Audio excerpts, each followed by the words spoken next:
Thank you. Thank you for inviting me to come, Derek. Derek called me last winter, asked if I could come. And of course, I'm happy to share my oral history, that's what it is, oral history down the generations of my family about Camp Arcadia. And so I was thinking about how to present it, and of course, I love everything, but it gets a little boring after a little while. So I thought I'd just talk a little bit for about half an hour, and then really just open it up for questions that I can may be able to answer, and maybe I can, I don't know. But Camp Arcadia and my family and the history of camping are all wrapped up together. And I was trying to sort that out, how to present it to you. And I was thinking about the different roads into Otisfield here. And of course, my grandfather, Dr. Malin, he was in the camping world, but he also lived and ran Arcadia Farm for many years in Otisfield. So I'm going to try to connect all these different things and hope that you can get a picture of it. I think it's one of the few camps, not the only one, but one of the few that have been, in the same family. This summer is our 109th season. So next summer it'll be a big reunion for us. But just historically in camping, there are camps that are older than Arcadia, not too many, but we're at 109 years this summer. It would be 110, but in 2020 we did not open because of COVID. That was the hardest decision we had to make.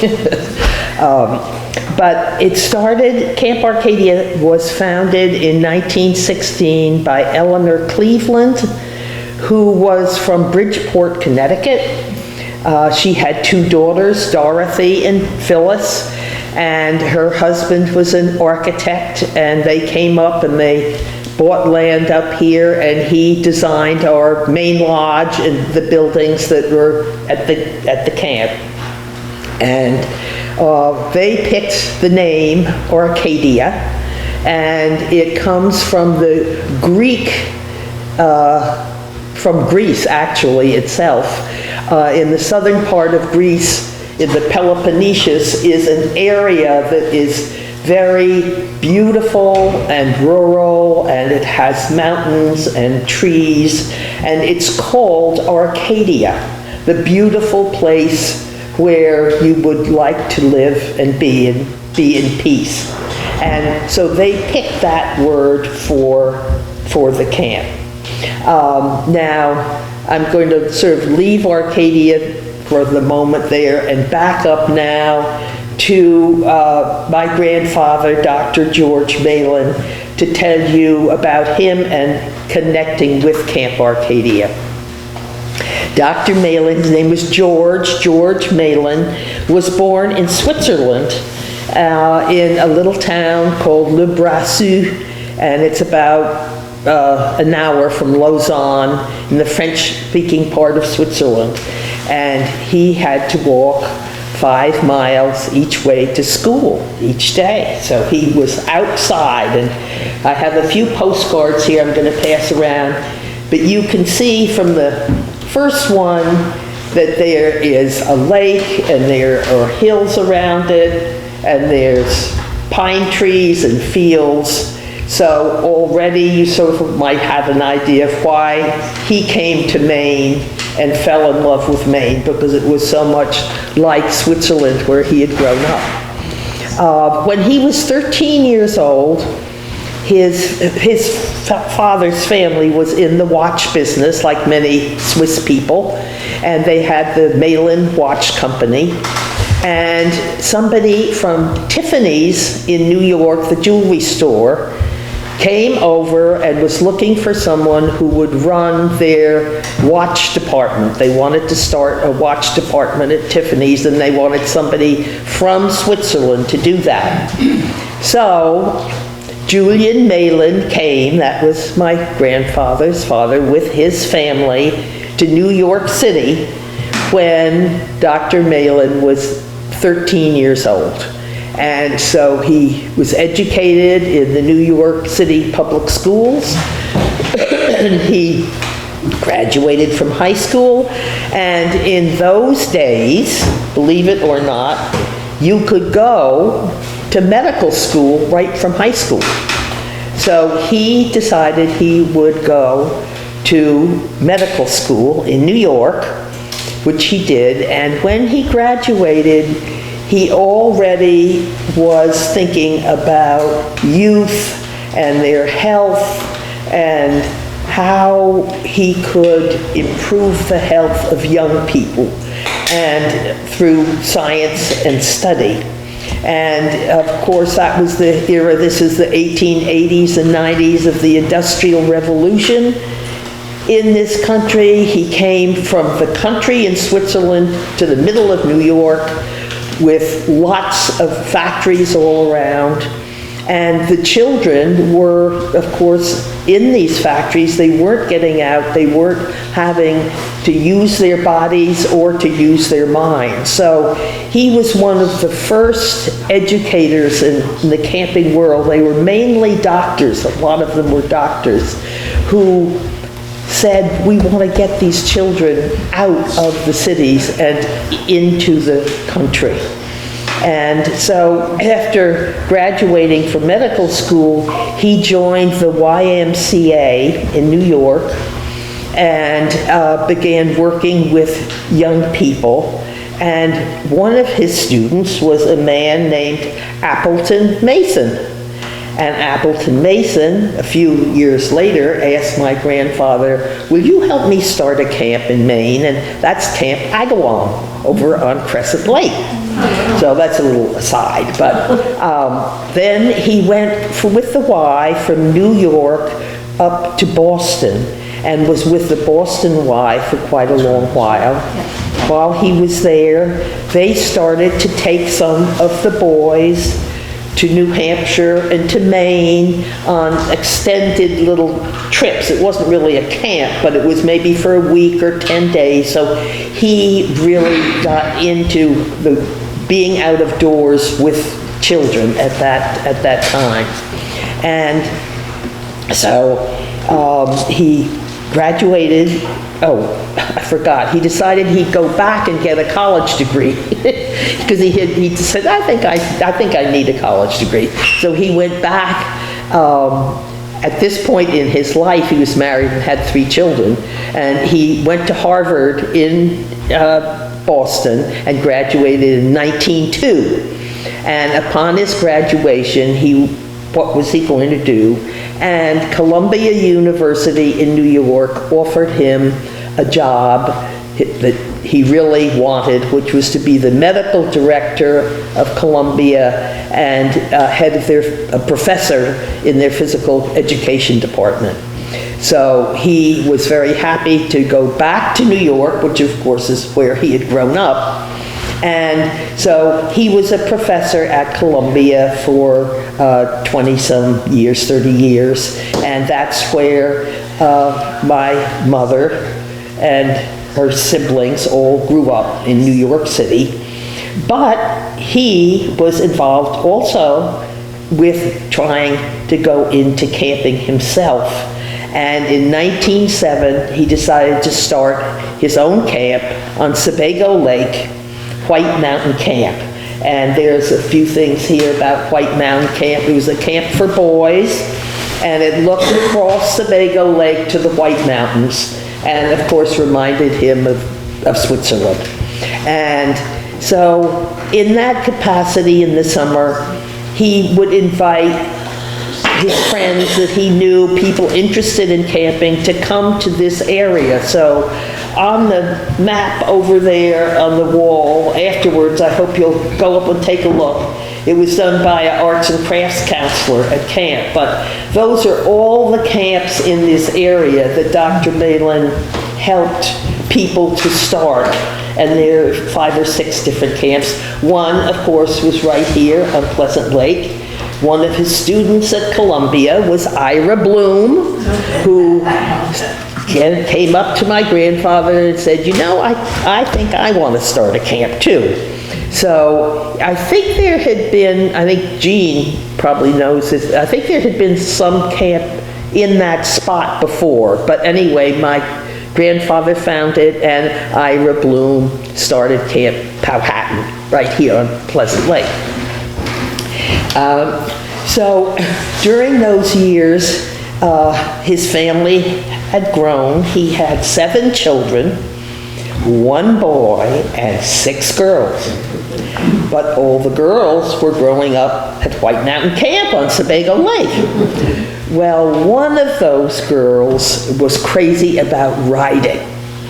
And she just wanted to ride. And she heard via the grapevine that at Camp Arcadia on Pleasant Lake, they had horses.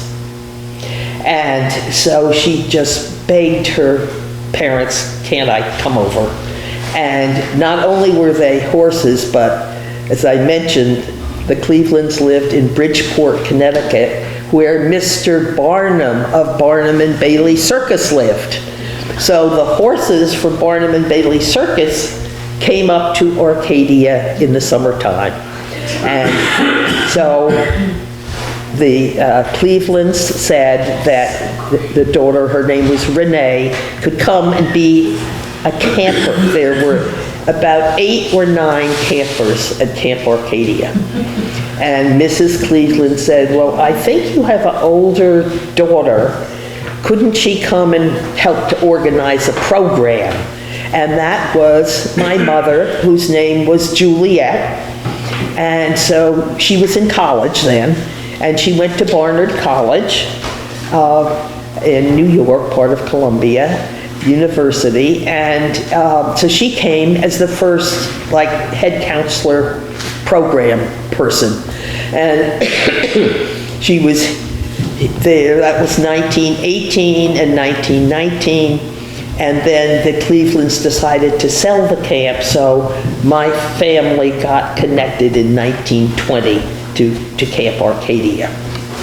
And during the next years, Dr. Malin was extremely involved in, he was still a professor at Columbia doing all of that, but in forming the camping movement for children all over the United States. And there was a camping association for boys, and there was a camping association for girls. And of course, he had a girls' camp and a boys' camp. So he was elected the first president of what became the American Camping Association, which today is the national association. There are over 6,000 members of the American Camping Association. And the main thing they were doing was to set standards for the camps of safety for the children and health. That's, of course, being a doctor, the health was extremely important. So he became involved in the American Camping Association very young. He was also head of the American Physical Education Association. And about maybe 8 or 9 years after he had bought Arcadia and the family was involved, Arcadia Farm went on the market, and he bought Arcadia Farm in the 1920s. And he ran it, not, he picked up from where it was and kept it going, wanted to have the good food for the children. But at the end of the 1920s, he retired from Columbia, and he started a whole new career right here in Otisfield at Arcadia Farm. and he was using that scientific training of having science behind what you do in the medical world. He applied that to his farm, and it became sort of a model farm. And I think there's some pictures of the farm here, and I just wanted to give you a few facts about the farm right here in Otisfield. The farm had over 200 fruit trees. It had 1,000 Plymouth Rock chickens. It had 2 acres of vegetables, 2,000 feet of strawberries, raspberries, and blackberries, as well as pork, and a herd of Jersey cattle. So it was quite an operation. And I think, yeah, the pictures are going around. And as you know, now that is what they call the Community of the Resurrection on Poplar Hill Road, that the nuns have. And he kept the farm until 1955. And there are just a few people that I remember his talking about from Otisfield that helped him so much. And one of them, the main one, was Norman Hamlin, who was his head farmer and just a wonderful, wonderful person, and was in charge of this huge operation. So he was a special person. And the other one that I remember talking about was Rufus Reed. And do you still have the cane with a gold head that the oldest person in Otisfield has? Yeah, do you still have?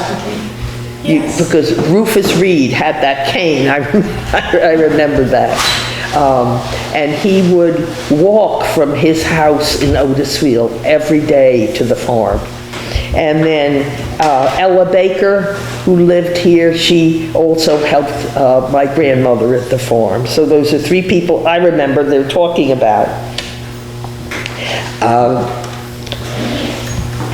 As the Second World War came on, the food situation, of course, was going to something for the camps to face. They asked the families to bring coupons to camp, for those of you who remember them. But his farm became the source of the food for the 2 camps, and he ended up providing 85% of the food for the 2 camps. That's almost 500 people. As well as selling some of his produce. So it really became quite an operation. Meanwhile, my mother, who had graduated from Barnard and studied, got a master's degree in the education for girls and women. She also, it was a French-speaking family because he had come from Switzerland, and his wife also spoke French. So she went over to France. She went to the Sorbonne and got a diploma at the Sorbonne, and was, of course, had grown up in a camp all her life. So she was very well suited to become the director of Camp Arcadia, and which she did for many, many years. And her, I think, biggest contribution is what she did with our program at the camp, because it's not like school. Lots of camps, their program, if you're in 5th grade, you do everything with the 5th graders. But at Arcadia, she developed a program where it's based on the children's interests and abilities. So they pick and choose their own program at camp and develop their own skills. And in the course of doing this, they don't know it, but they are learning how to make decisions for themselves every day, so that that becomes part of their knowledge of is how to make a decision, good decision for yourself. And so she sort of, her philosophy was that she wanted people to be happy on the water, that means in a canoe or a rowboat, in the water, that was swimming, and in the out of doors, in learning how to live and appreciate the out of doors. So that's sort of the basis of the camp, and then we have all the arts and sports. We have 18 different activities, and the girls pick and choose what they want to do. And as an extension of that, we've gotten into a trip program for the girls. So we have canoe trips, we have hiking trips. Mount Washington just came back today from 3 days climbing in the White Mountains. We climbed Katahdin this summer. For canoeing, we, of course, go right here. We go to the island in Parker Pond, then we go over to Sebago, then we go up the advanced girls. We've paddled, done whitewater paddling on the Machias River and the St. John and the Allagash. So they are exploring Maine, the girls, all the time, and it's wonderful. There are some other people from Otisfield that have been attached to Arcadia. As I've mentioned, Ella and Lou Baker. Lou was our caretaker for many years, and Ella was at camp.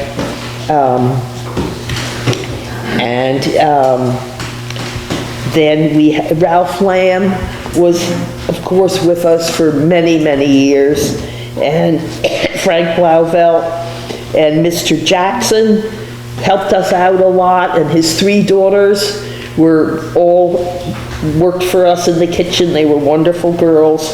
And then Lloyd Grover, and I'm going to tell a funny story about Lloyd. Please tell, because it is funny. Lloyd, you have to be 16 to work at Camp Arcadia. So we needed help, and so Lloyd came one summer, and he saw my mother, and they were talking, and yes, he wanted the job, and yes, he could do this and that. And so she said, well, now, part of the job is to help put in the docks in June. So would you be willing to do that? Oh yes, can you swim? Oh yes. So June came, and Lloyd showed up, and first of all, he wasn't 16, he was like 14, and second of all, he couldn't swim. But it didn't seem to matter, because Lloyd was with us for many years, and then he trained under Joe Small before he became on his own a carpenter. So that's sort of where we are now. As I said, we're about to go into our 110th year. We hope to have a community day, and we hope all of you can come, anybody who'd like to come to see the camp, see what it's like. We'd love that, and we'll try to send out as many notices as we can, but we'd love to have you see it and enjoy it. And we've been part of this community for a long time, and we're very proud of that. So I'm happy to answer any questions people might have. Yeah, here's an old Arcadian that's here. Yes, Ruth. What year did you stop wearing the bloomers and the midi blouses? Because the bloomers were the best thing about it. Bloomers were great, but it got so that the people weren't coming to camp because they thought the bloomers were so funny looking. I loved them. I think it must have been in the late 80s. 80s probably? Jenny and I were. Yeah, my last one was Yeah, and Jenny, what, you think? 87 was a transition. Yeah. 80s, late 80s? Yeah. Yeah. We used to wear bloomers and middies, yeah. Yeah. And they were wonderful. You could pull them down.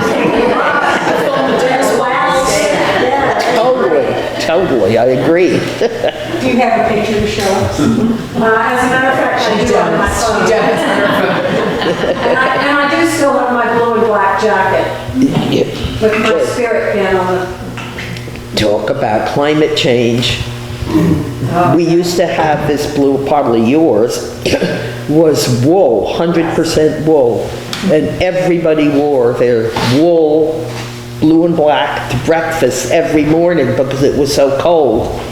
Then it got, nobody was buying them because it was wool, so we got flannel, and now people, hardly wear flannel, so that's climate change. Yeah, can you talk a little bit, and my information might be incorrect, something I heard quite a few years ago when I first heard about your camp, that I thought the girls came pretty much for the whole summer. Is that the case? They did, and is that still the case? Okay, that's a good question, and it deals with what's happening in the camping world, too. It used to be that almost every camp was 8 weeks long in the summer, and that's when I went to camping, 8 weeks long. Then, it was getting a little long, it went to 7 weeks. So it took us about 7 years to drop from 8 weeks to 7 because we didn't want to give up anything, but we finally got to 7 weeks. So then most camps were 7 weeks. And then just the changing society, there are a few camps that are still 8 weeks. There are, but a lot of camps now have to give choices because families don't have all that time. The school year has changed. Colleges, you have to go back to college sometimes by August. We have counselors leaving to go back to college the first week in August. And some schools don't get out till the end of June. So the season is very tight now. And so a lot of the camps have moved to, like 3 week, 4 week sessions, come 4 weeks and 4 weeks, or 3 weeks and 3 weeks. And that's just adapting to the times. And with, parents both working, family vacations become very precious, so they want to have that time. So, But the program at Arcadia is for 7 weeks. Yeah. But we do have, this was Yeah. mother's invention, it's not split in half, it's a 4 week or a 3 week, or a 7 week. yeah. So a lot of the younger girls start in 3 or 4 weeks, and most of the older girls are for 7. We have about two-thirds come for the 7 weeks. Wow. So we still have a big core that comes 7, but it's mainly the younger campers that come for shorter. Yeah, What is your youngest girl? Well, this year, we had 5 little girls who have finished first grade, but we usually start after 2nd grade. We don't take first graders unless we have a group. But we happened this year, and they did beautifully. Beautifully. Yeah. Do you have lots of international campers? We have always had some. We used to have more, mainly, I think, because of my grandfather and, interest in different cultures. But it was hard to get people from abroad right at the moment. But we do have some. We had some from England and... I think there was a big stop with the pandemic, and now we have, I'd say, a handful. Yeah. But before that, it was maybe 10 or 15 a year. And we do have staff from other countries. Yeah. I have another question, actually.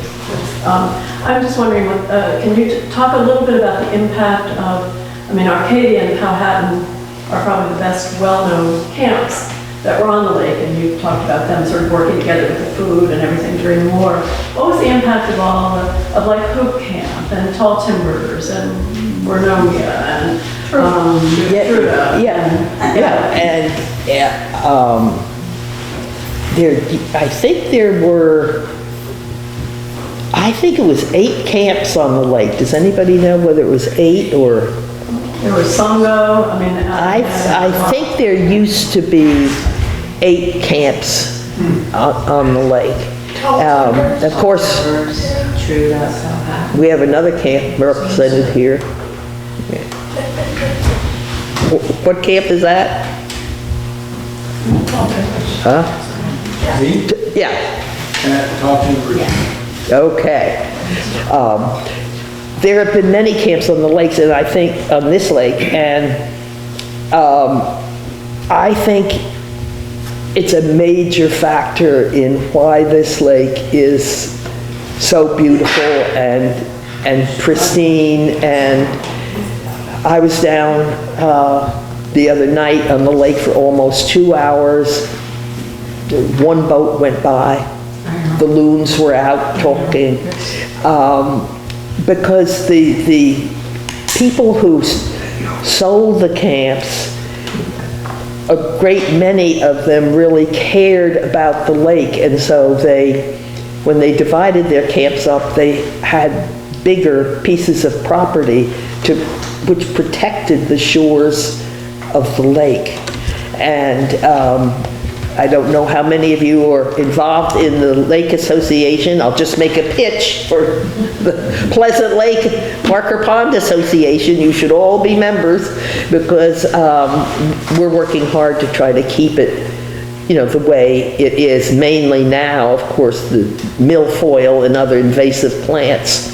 And we're one of, I think, 3 lakes in Maine that have had milfoil and have stopped it, have conquered it.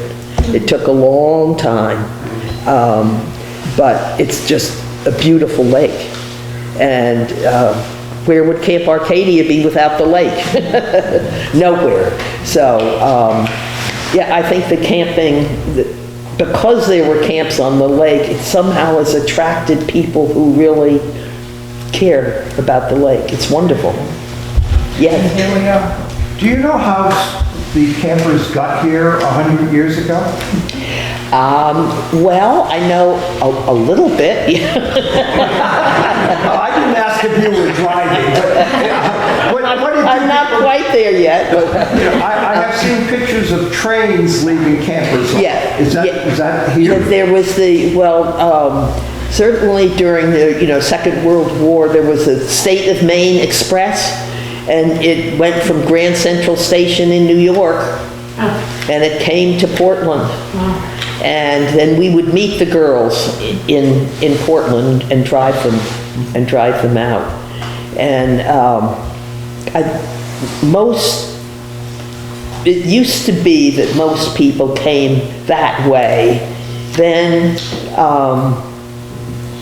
people started to drive. A lot of people, when there was a period where a lot of people flew from New York, and mainly our campers come from Washington to Maine, East Coast mainly. But we do have some from California and Texas and other places. But now more and more people are driving again. So we used to run our own camp bus that would come up from New Jersey and make stops along the way. And people drive now.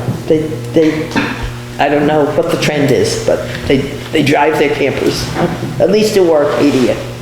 Yeah. And in '69, Wheezy Pugh and I were on a bus from Connecticut. Yep.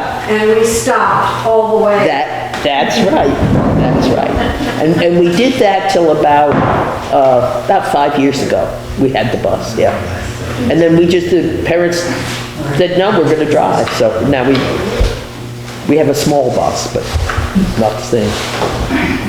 But when the horses used to come up from Connecticut, they'd come by train to Portland, and then we'd send in counselors, and it was a 2-day trip to get the horses out to camp. Where do your horses go now for the winter? We rent them from Hemp Hills. It's in Vassalboro, Maine, about 2 hours north. It's a big horse farm, yeah. So we have them for the summer, and then they go back. Do girls bring their own horses? Over the years, yes, people have brought their own horses. It's a little bit tricky because of insurance, and, nobody can ride but that person, and we don't encourage it, but if somebody really wanted to, yes, they could. Yeah.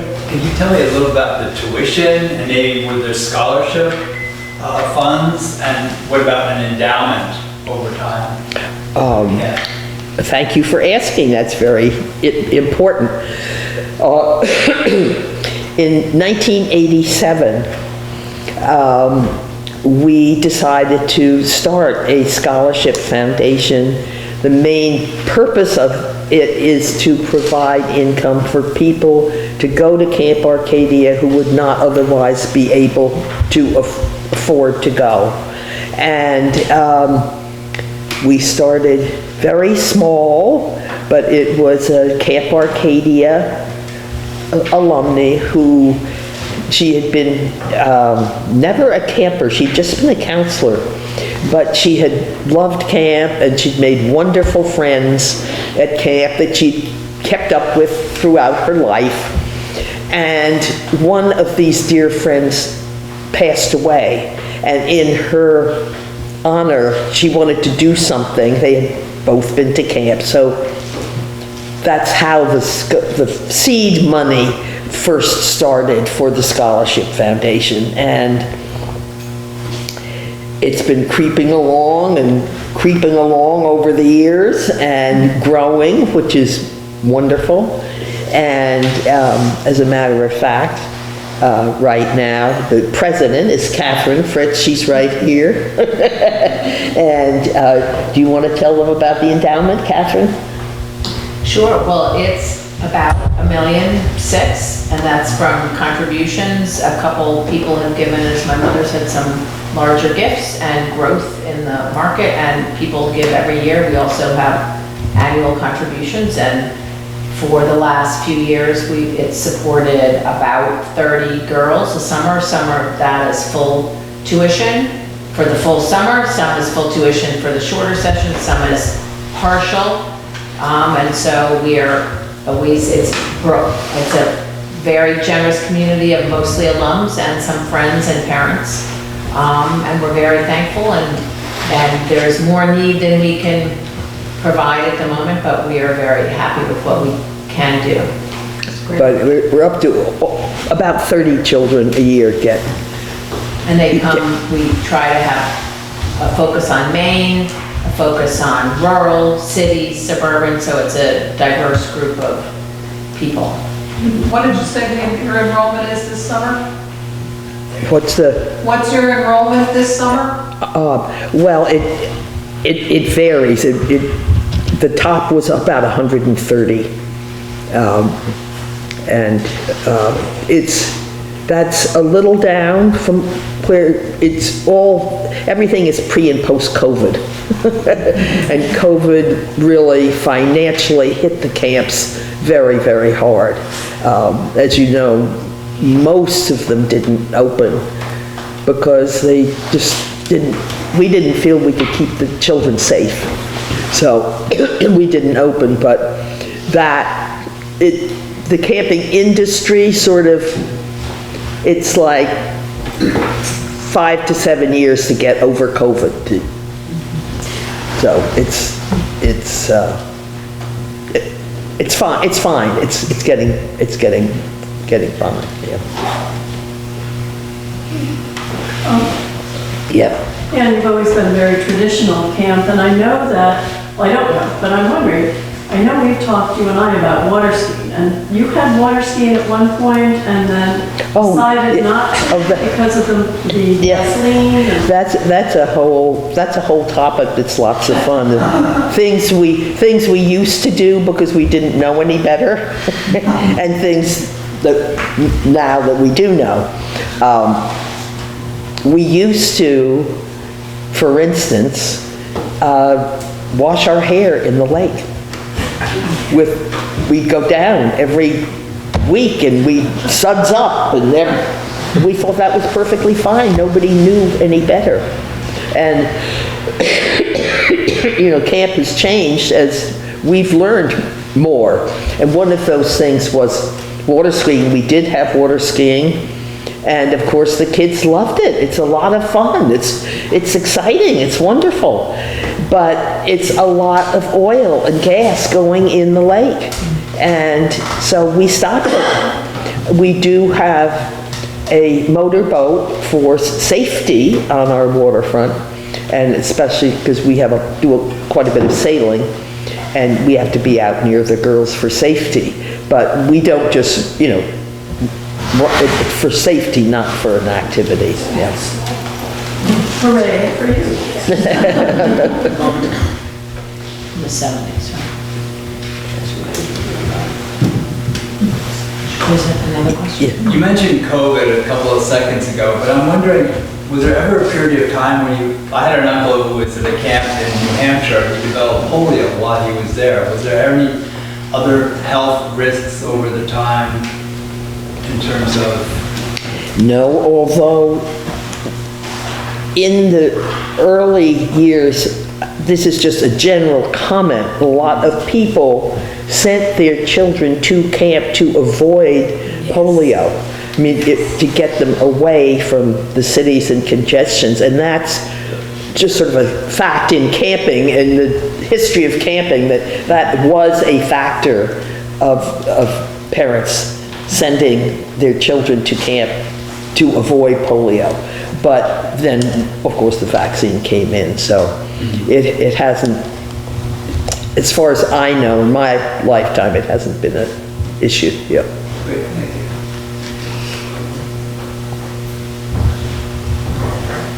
Okay. Thank you very much. Okay. Thank you, Laura.